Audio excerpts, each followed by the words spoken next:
안녕하세요. 정석기술사 커뮤니티에서 멘토 기술사로 활동하고 있는 110회 컴퓨터 시스템 응용기술사 안선희입니다. 안녕하세요. 지난 시간에 이어서 오늘 CPNT 측면의 기술적 보완 두 번째 시간을 진행하도록 하려고 합니다. 두 번째 시간에서는 N과 T, 네트워크와 터미널 측면에서의 기술적 보완을 말씀을 드리려고 합니다. 앞에 C와 P를 안 들으셨던 분들은 앞에 것도 꼭 들으시고 이 동영상을 보시는 게 더 도움이 될 것 같아요. 일단 보셨다라고 저는 가정을 하고 보셨을 거라고 또 믿고 N과 T에 대해서 설명을 진행하도록 할게요. 네트워크 보안은 일단 먼저 가상의 망을 구성한 보안을 강화를 하거나 아니면 솔루션을 이용을 해서 네트워크를 보완을 할 수 있습니다. 먼저 가상망을 통한 네트워크 보안 강화에 대해서 말씀을 드리면요. VPN이나 VLAN, NAT와 같은 기술을 쓸 수가 있는데요. VPN은 어떤 거냐면 우리가 중간에 서버와 클라이언트가 있다면 중간에 어떤 인터넷망을 사용을 하겠죠. 근데 이 인터넷망을 쓰는 게 아니라 둘이 약속한 특정 가상의 통로를 만들어서요. 여기를 가지고 이용을 하는 기법이에요. 그래서 이 통로를 이용을 할 때에는 터널링이나 암호화 기법을 사용을 해서 전용 회선으로 연결된 사설망과 같은 서비스를 제공하는 가상의 네트워크를 말합니다. 그래서 이때 VPN 기술로서는요, IPsek이나 SSL, MPLS VPN 이러한 것들이 있습니다. 두 번째 VLAN은 네트워크 장비나 서버의 설정을 통해서 보시면 논리적으로 네트워크를 분할을 해서 브로드캐스트 영역을 구성하는 기술이 있습니다. 우리가 만약에 예를 들어서 만약 B클래스를 쓴다고 해요. 혹은 뭐 C클래스 상관없고요. 근데 내가 내부적으로 조금 지저분한데 내부적으로 어떤 특정 팀끼리 보안이 접근을 안 되게끔 통신을 아예 못 하게끔 하고 싶을 경우가 있잖아요. 그때 쓰는 기술이 VLAN이라고 보시면 되세요. 기업 내부에서 보통 많이들 쓰시기도 하고요. 뭐 대학교 이런 데서도 많이 쓰고요. 그래서 이 VLAN을 구성하는 방법은 크게 두 가지가 있는데 포트를 기반으로 하는 VLAN 방식이 있고요. 태그를 중심으로 하는 VLAN 방식이 있습니다. 그 다음은 이제 NAT 기법인데요. NAT는 사설 IP 주소를요, 공인 IP 주소로 바꿔주는 주소 변환 기술입니다. 사실 이것만 보면, 이게 어떻게 보안과 관련된 기술이지 싶은데요. 이게 어떻게 되냐면, 내부에 있는 여러 가지 그러니까 IP들이 있다라고 치면, 너무 바뀌었네. 이 네 가지가 특정한 공인 IP 하나로 혹은 뭐 여러 개로 매핑이 되는 거죠. 그래서 내부에 있는 아이들이 외부에 직접적으로 드러나지가 않다 보니까 자동적으로 내부를 보완해주는 어떤 그런 부가적인 특징을 얻게 되는 거죠. 그래서 여기에 내부 사설망 보안이 증가가 된다라고 써있잖아요. 네. 그리고 NAT에 대해서 또 뭐 주요 다른 세부적인 기술을 보면 뭐 스태틱 NAT, 다이나믹 NAT, 로드 쉐어링 NAT, PAT 이러한 것들이 있습니다. 네. 그리고 솔루션 같은 경우에는요. 네트워크 솔루션 되게 많아요. 우리가 제일 잘하는 게 뭐가 있을까요? 쉽게 얘기할 수 있는 게 파이어월, 방화벽. 그리고 IDS, IPS, WAP, NAC, ESM, SIM, UTM, NAC, 허니팟, 안티디도스, 그리고 요즘에 CCAS형 네트워크 보안 솔루션. 이런 것들이 다 네트워크 보안에 쓸 수 있는 솔루션들입니다. 네, 다음은 무선 네트워크 보안에 대해서 설명을 드리려고 합니다. 무선 네트워크 보안에서 일단 구분은 인증을 기반으로, 인증 측면에서 무선 네트워크를 보안을 할 수가 있는데요.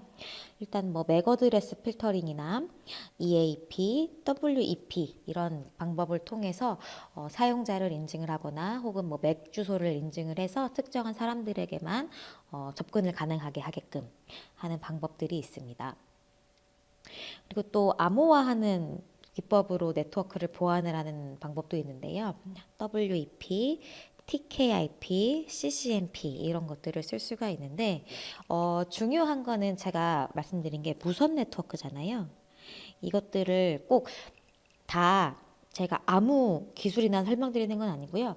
무선 랜이라고 하는 거에 특화된 기술을 말씀드리는 거예요. 그래서 만약에 무선 랜인데 여기다가 뭐 아까 말씀드린 파이어월이나 IDS, IPS, 세카스 이런 거 쓰셔도 사실 틀리지는 않는데 우리가 100점 만점으로 봤을 때 이걸 쓴다라고 하면 우리가 80점 정도는 줄 수 있겠지만요. 제가 말씀드린 이러한 것들을 쓴다라고 하면 적어도 90점 혹은 95점 후하게 주시면 100점 까지도 드릴 수 있으니까요.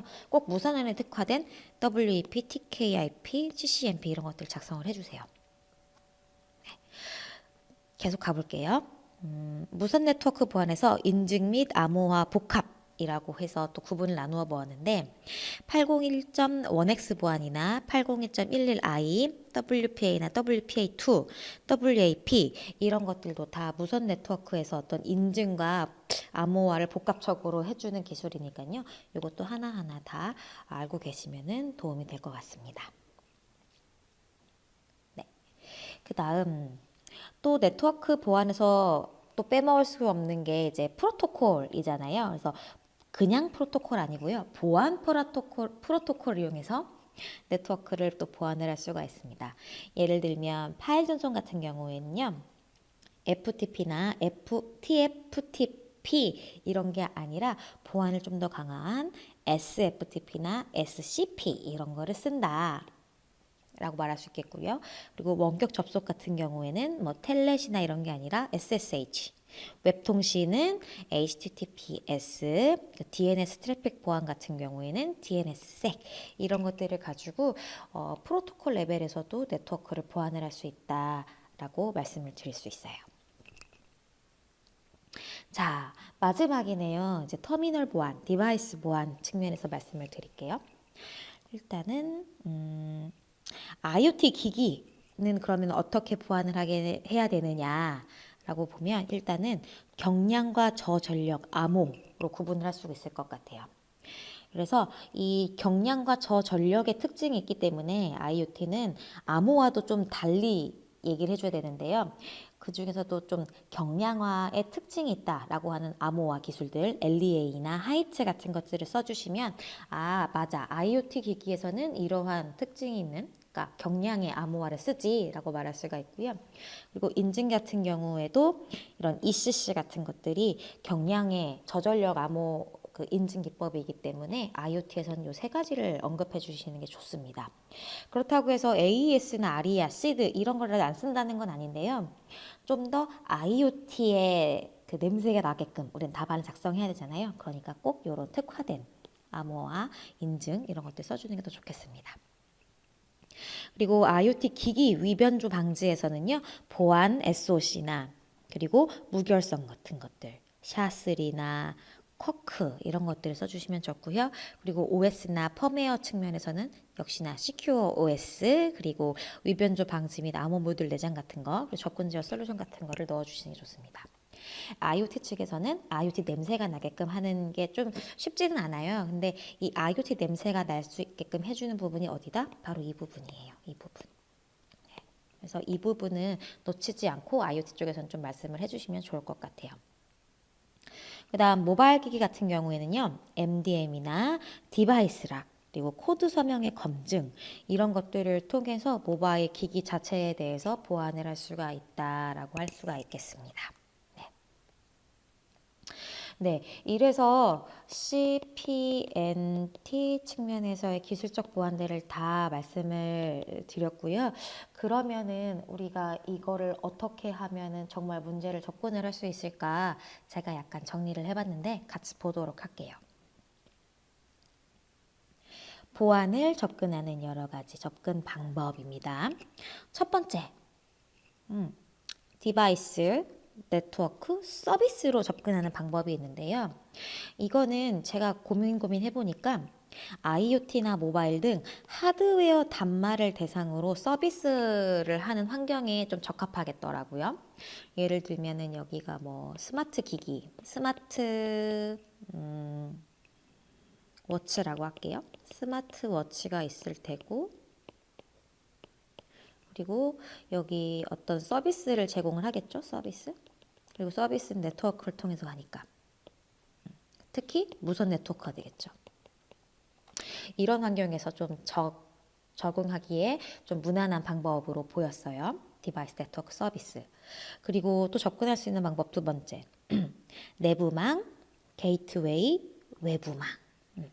이거는 이기종 네트워크가 있는 경우에 쓰일 수 있을 것 같아요. 예를 들면 이기종 네트워크라고 하면 제일 쉽게 생각할 수 있는 사례가 이거일 것 같은데요. 스마트팜.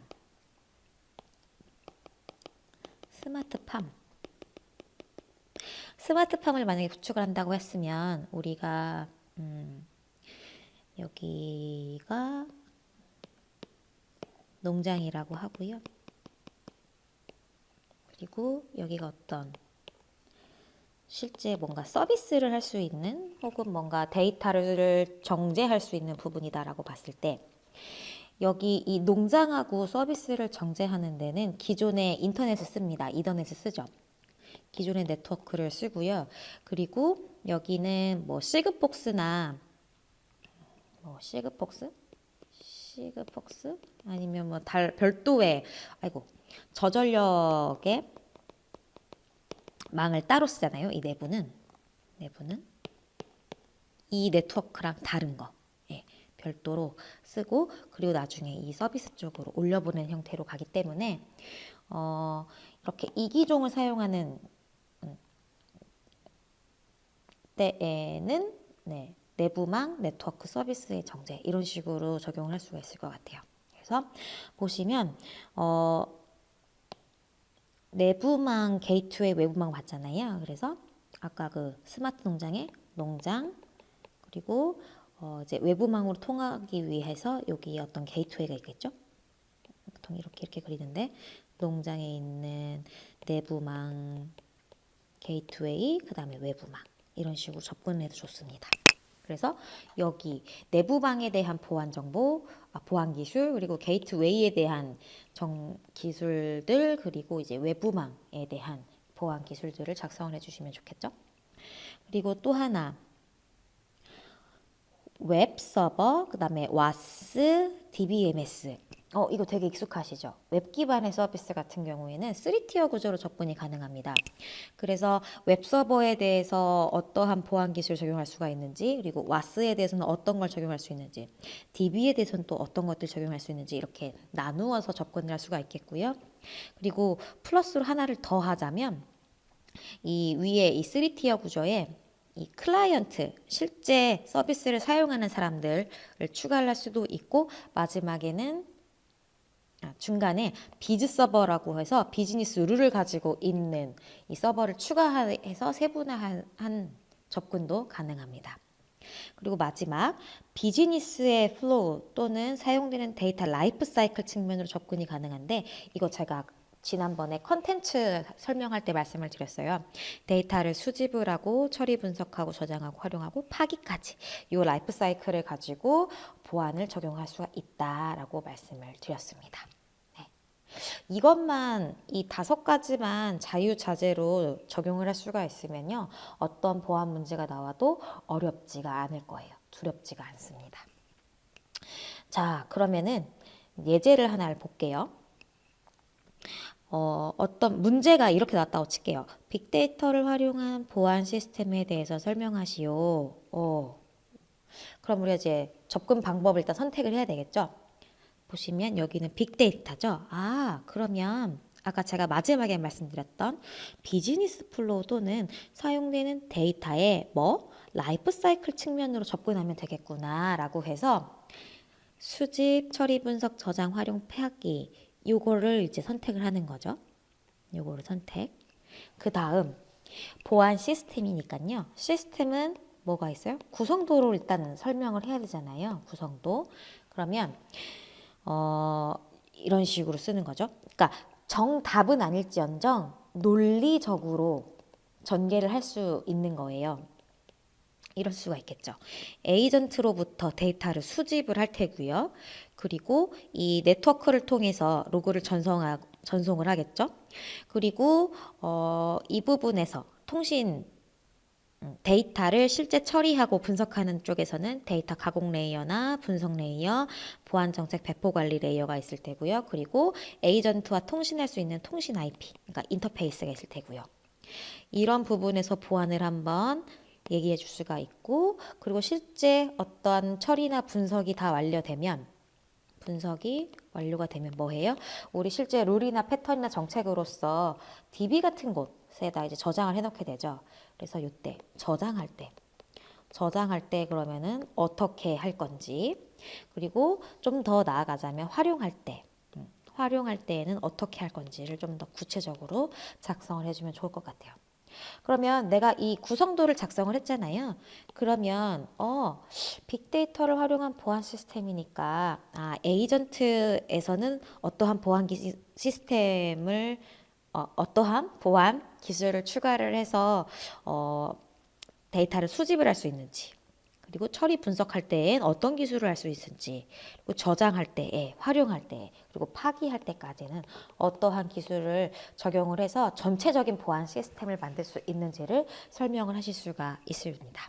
그러기 위해서는 제가 아까 앞선 1강과 지금 말씀드린 2강에서 얘기한 전체적인 이 기술들을 일단은 다 숙지를 하고 있으셔야지 커버가 다 가능하다라는 부분이 있습니다.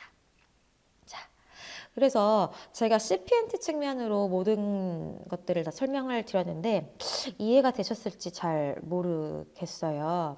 워낙 내용이 방대하기도 하고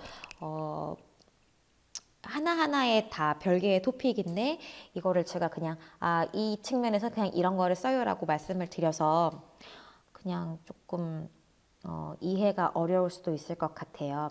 그럴 때는 주저하지 마시고요. 저한테 직접 이제 뭐 댓글이든 뭐든 어떻게든 연락을 취해서 질문을 해주시면 제가 하나하나 다 답변을 드리도록 하겠습니다. 이제 보안 문제 나오면 다른 건 모르겠고 어떻게 접근할지는 잘 모르겠지만 최소한 CPNT 측면으로 접근을 해보시고 어떻게든 기술 키워드를 짜내어서 한번 답안지를 작성을 해보시는 연습을 해보시면 좋을 것 같습니다. 네. 여기까지 저 정석기술사의 멘토 기술사인 안선희였고요. 다음에 또 다른 토픽으로 여러분들을 찾아뵙도록 하겠습니다. 질문이나 쓸 때는 정석기술사 커뮤니티에 접속하셔서 꼭 남겨주시기를 바래요. 오늘도 열공하시고요. 저는 다음에 뵙겠습니다. 안녕히 계세요.